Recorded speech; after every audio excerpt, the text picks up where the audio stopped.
আসসালামু আলাইকুম এভরিওয়ান। শুভ সকাল। সকালেই চলে আসলাম।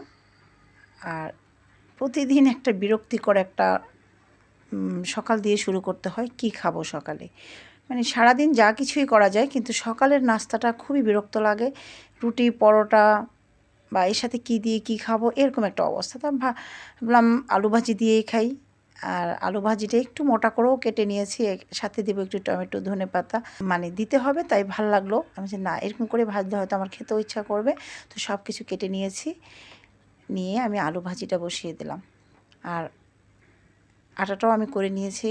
ভাজিটা হলে তারপর আটাটা বানিয়ে নেব। কিন্তু যাই হোক আজকে তো অনেক দিন আমি ভিডিও দিতে পারছি না। আমি বা আমরা কেউই পারছি না যাদেরই পেজ আছে বা কন্টেন্ট ক্রিয়েটর যারা তাদের তো আসলে ভিডিও দেওয়ার কোনো সিস্টেমে ছিল না।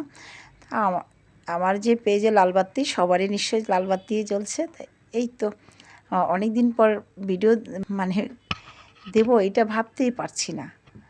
আনন্দও লাগছে আবার খারাপও লাগছে। পেজের দিকে তাকালে খারাপ লাগছে, আবার ভিডিও দিব অনেক দিন পর এটাও একটা মজা লাগছে। সবার সাথে একটু কথা বলা যায়।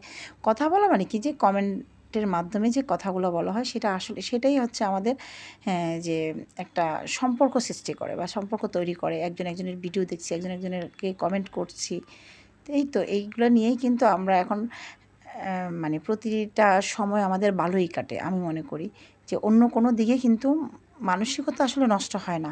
দেখা যায় একাই কিন্তু মানুষকে অনেক খারাপ কাজ করতেও বাধ্য করে। কিন্তু আমার কাছে মনে হয় যাদের এরকম ব্যস্ত একটা সময় কাটানোর সুযোগ আছে তারা কিন্তু অন্য কোনো কাজে মানে মনোযোগী হতে পারে না।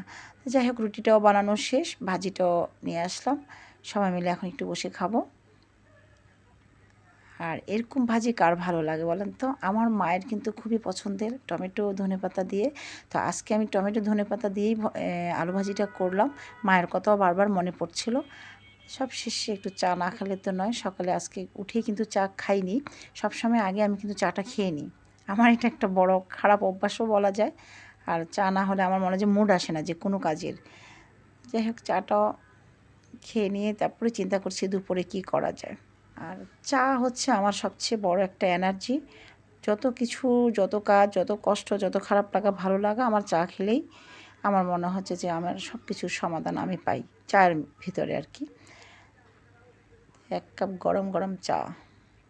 তারপরেই তো চলে গেলাম। একটু বরবটি ছিল, বরবটি দিয়ে ভাবলাম যে আর চিংড়ি মাছও কাটছিলাম। তো কাটার পরে চিন্তা করলাম যে মাথাগুলো তো আমি ফেলেই দেবো।